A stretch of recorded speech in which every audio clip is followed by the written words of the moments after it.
Good afternoon, everybody.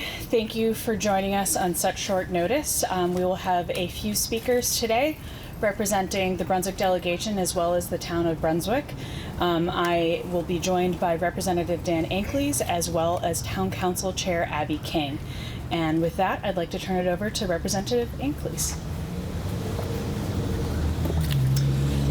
Thank you, everybody. My name is Representative Dan Ankleys. I represent House District 100 in the Maine House of Representatives, which is the same House district where the spill occurred. This morning, I woke up and checked the Press Herald, as I always do, and then I saw the front page above the fold headline, and my stomach went into my throat. I can't overstate this enough. My constituents and I should not be learning about inspectors determining that there are deficiencies in the fire suppression system in a newspaper article that comes out several weeks after the spill. My constituents are angry, and they do not deserve this. They are asking for accountability, and they are specifically asking for it this afternoon, from the Redevelopment Authority. After today's revelations, I have a hard time disagreeing.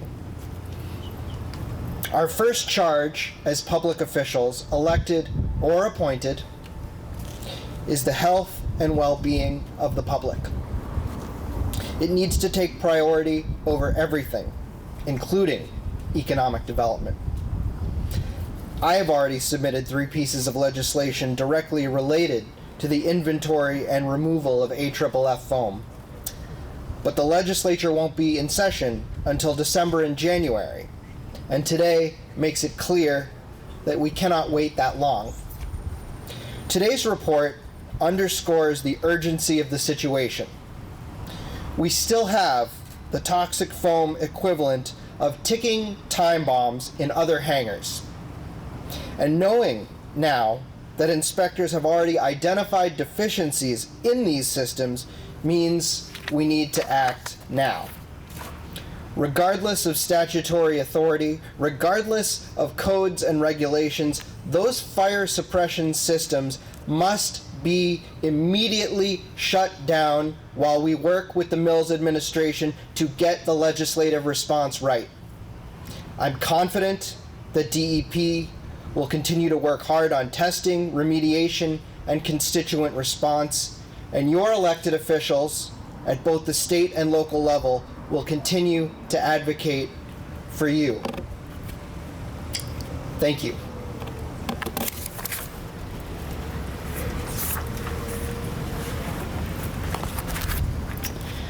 Good afternoon.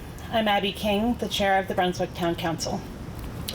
Thank you, everyone, for being here, again, on short notice, as Senator Daughtry said. As you know, we are confronted today with the revelation presented in this morning's Portland Press Herald. I wasn't aware of this information outlined in the June 2023 report until reading it in the paper this morning. As such, Town Council has not had the opportunity to meet to discuss the latest developments. On September 3rd, 2024, the Brunswick Town Council passed a resolution calling on MIRA and our state and federal legislators to work immediately to address the issue of the spill and all of its short and long-term consequences.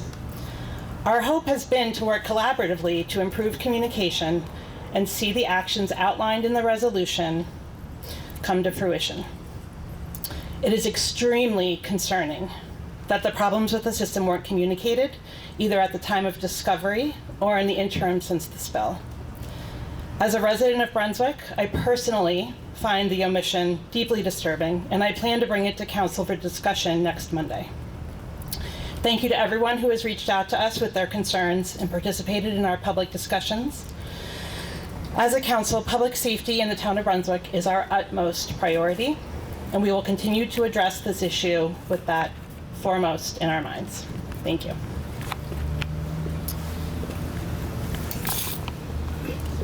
Hopefully that doesn't fall. Good afternoon. I share the comments of my colleagues who have spoken before me that this was something that none of us expected to wake up and find out from a newspaper today. The news has shaken my confidence in the management and leadership of the Midcoast Regional Redevelopment Authority, and I am concerned about their ability to manage safety in light of recent failings, and especially because of the increased awareness of the lack of transparency and what appears to be a cover-up, miscommunication, or non-sharing of safety standards. Since I woke up this morning, my phone has been ringing off the hook, and my email inbox has been completely filled from constituents with deep-seated concerns and frustrations about what we've learned about the inspection report. We need to ensure constituents and neighbors that the landing is safe to live, work, and play. And this requires clear and consistent communication. And I want to say, a posting on a website does not suffice in matters of public health, especially when you have people who are living there, who are working there, when we have childcare, when we have food production, we have manufacturing. In moments like these, we need to make sure that everyone's getting the word out and that it's not just through hearsay. My fear of a disaster or situation like this is what led me to sponsor a bill in the Maine State Legislature when I was first elected to serve Brunswick over a decade ago. Unfortunately, it passed in the House but was killed in the Senate. That bill would have ensured that there is municipal representation from the town of Brunswick on the board of MIRA and bake into the statute direct communication so that when something like this happens, that there is a clear chain of command and operating procedures. We need those clear channels of communication because it is inherently clear now, almost a month after the spill, that this is not working.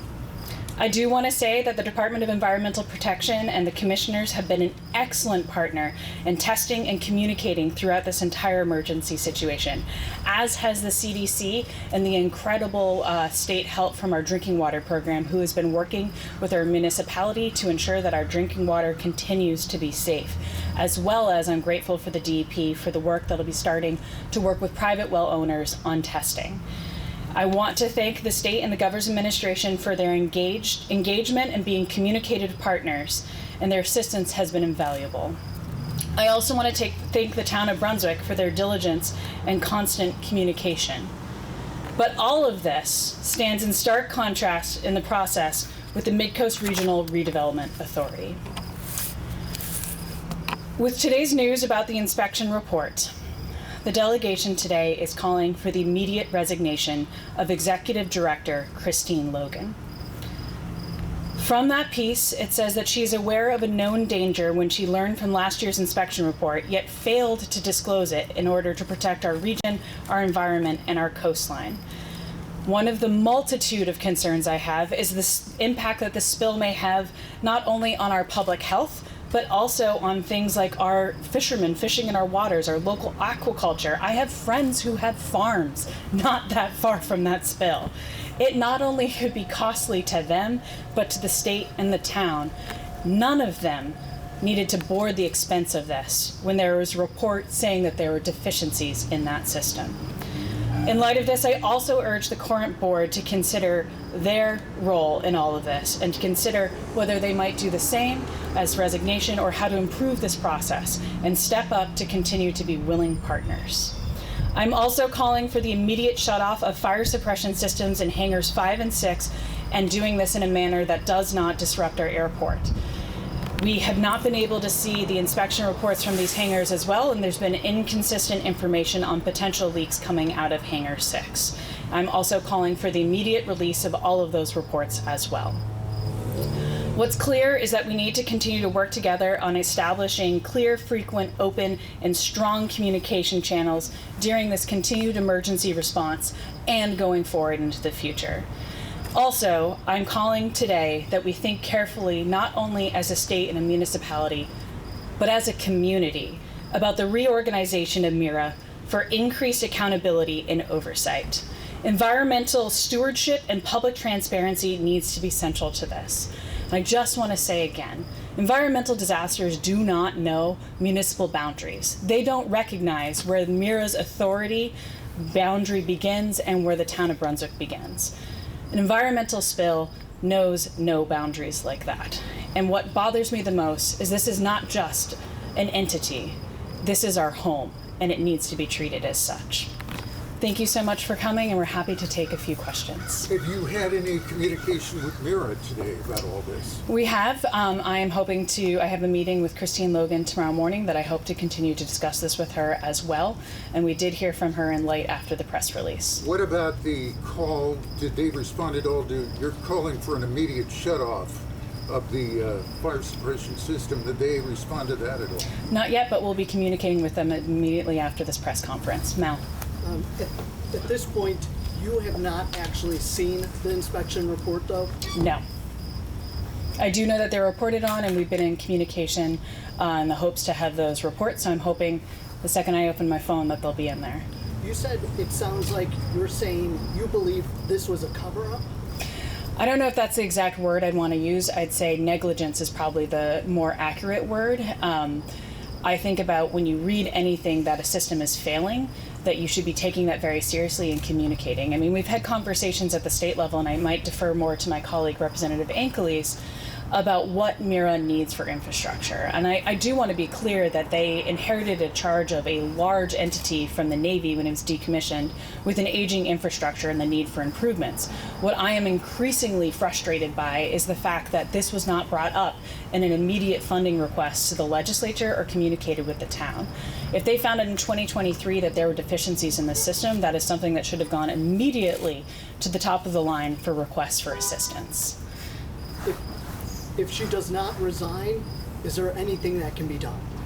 Well, the legislature does have control over the statute, but we do not have the mechanism within the existing statute to remove any of the board members. So what I am committing to, and I know that my colleagues will as well, is ensuring that we have a thorough investigation at the state level with the committees of jurisdiction, demanding information about not only what went wrong, but what are the next steps. And I will be introducing pieces of legislation that are based off of what we hear in that process and what we all learn together as a community to make the changes. One of the other things that's inherently clear as we're moving forward into this next phase of redevelopment is that it's no longer just about, a real estate transfer. It's about looking at what the next phase of this entity is that's within our home. Rita. I have a couple questions about basically for the town, so I don't know if that's a better question for Abby. But I'm curious if the town or maybe other representatives here have ever formally requested inspection report information from Mira in the past. And I'm also curious, I'm not sure if the fire department is here today, if the fire department had any awareness that there were deficiencies in the system as of last year.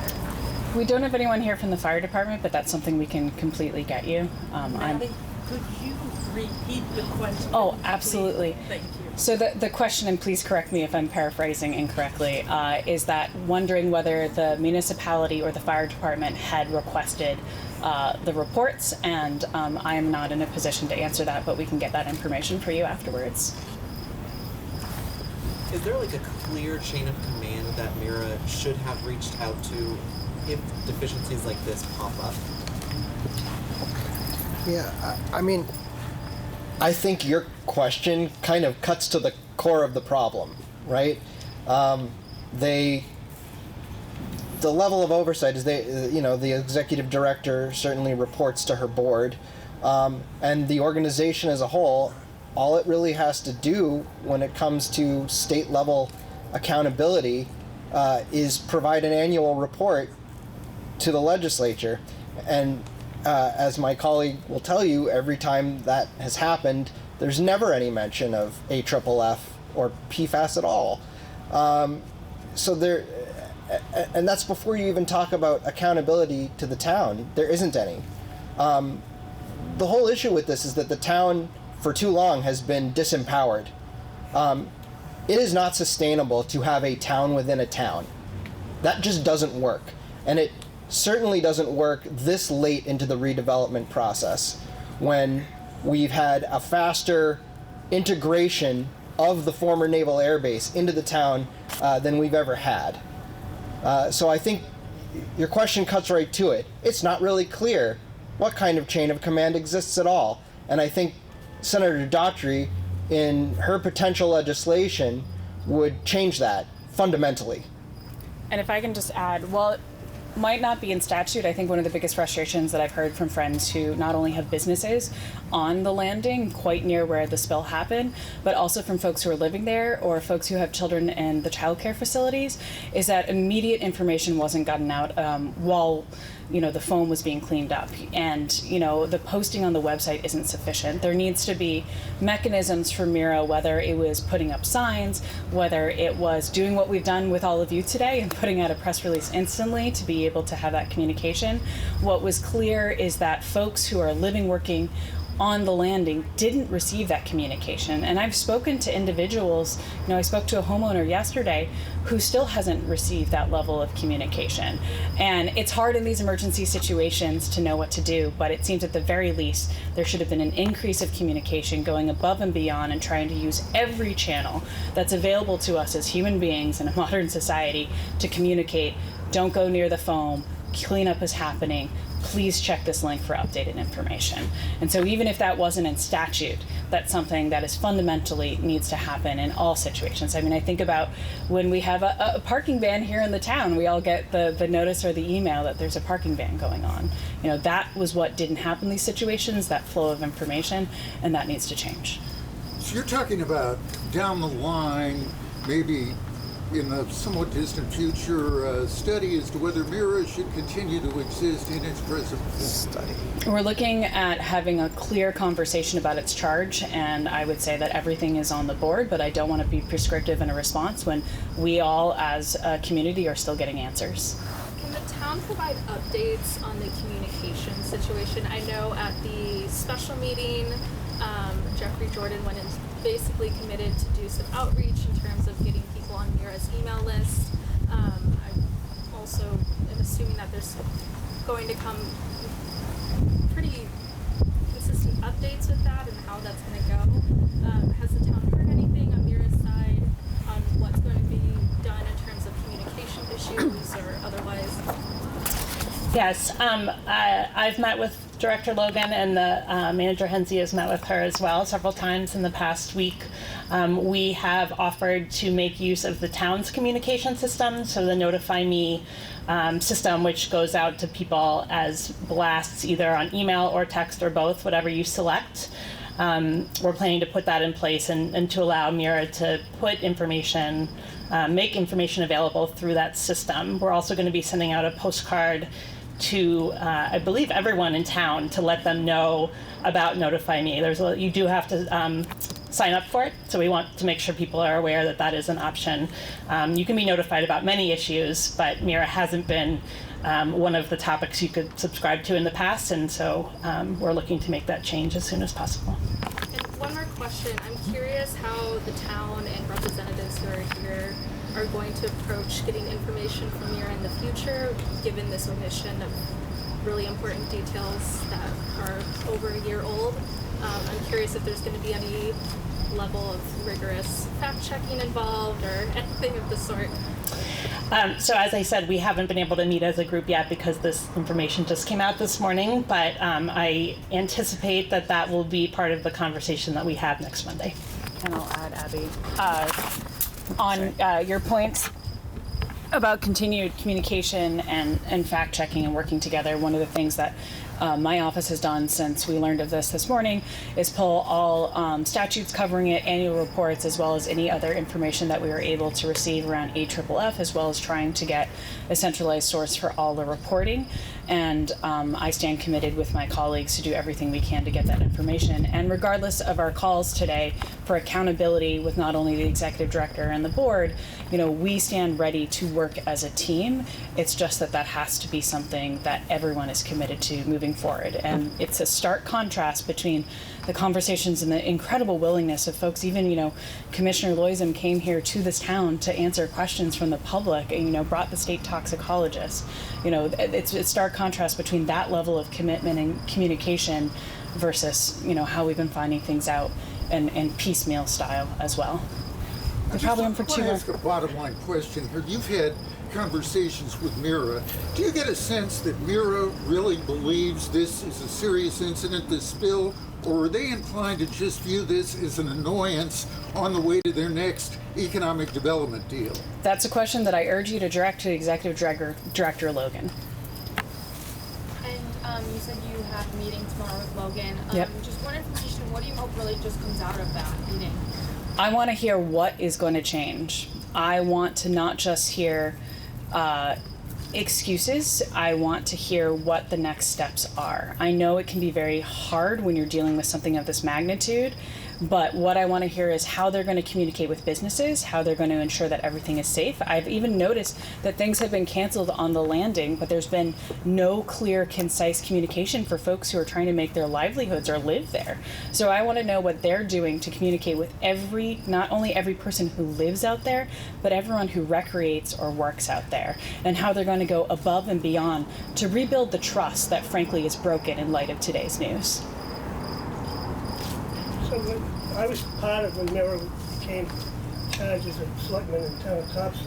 Mm-hmm. Sounds to me like somewhere along the line in the last whatever months or years, there's been no communications with even monthly or quarterly reports from Mira to the town of Brunswick, to the town of Thompson Select Board about even activities, let alone Yep. a major disaster area.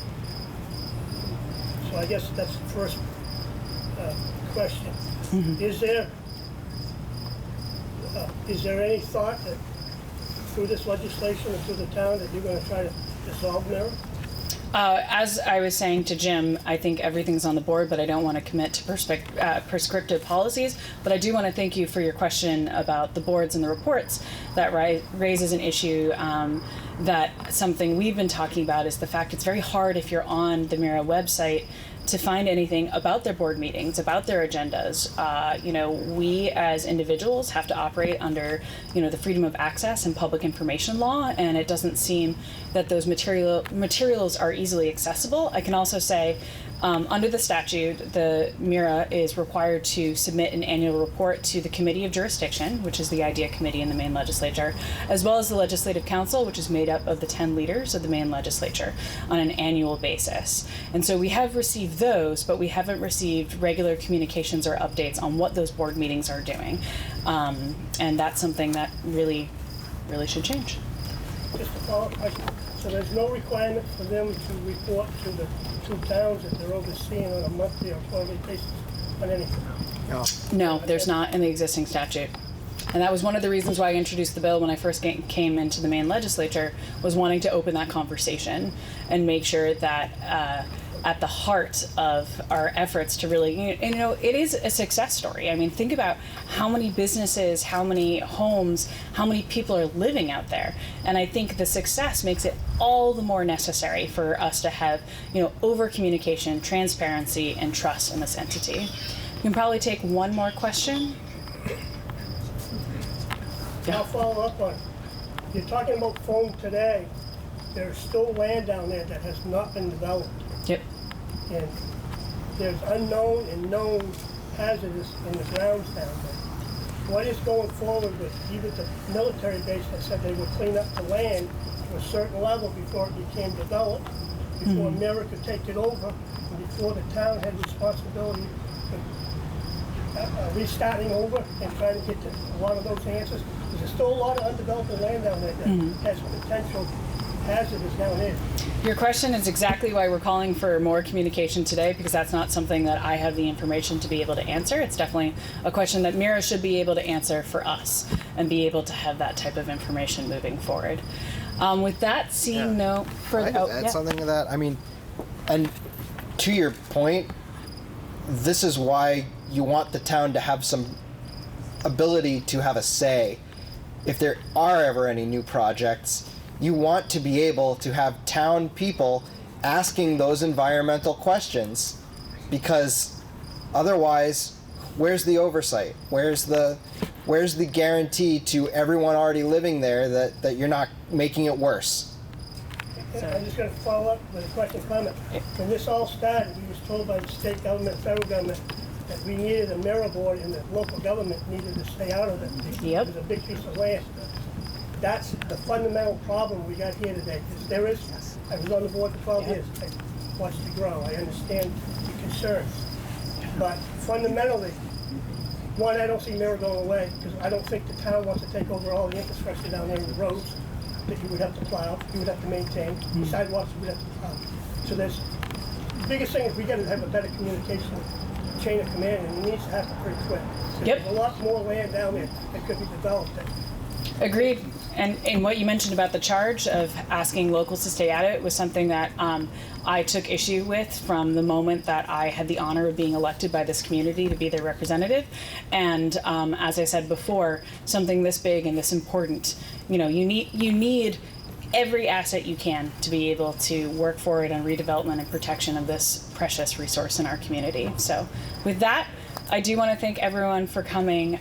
We will make all the materials we were able to get available, and as Chair King said, they're working on making sure there's an opt-in system for increased communication. And I also once again want to echo the gratitude, I know this came together really quickly, for everyone being able to come out here today. And we'll also make sure that our contact information for constituents who are trying to get information, as well as some other forums, are made available. And with that, thank you so much.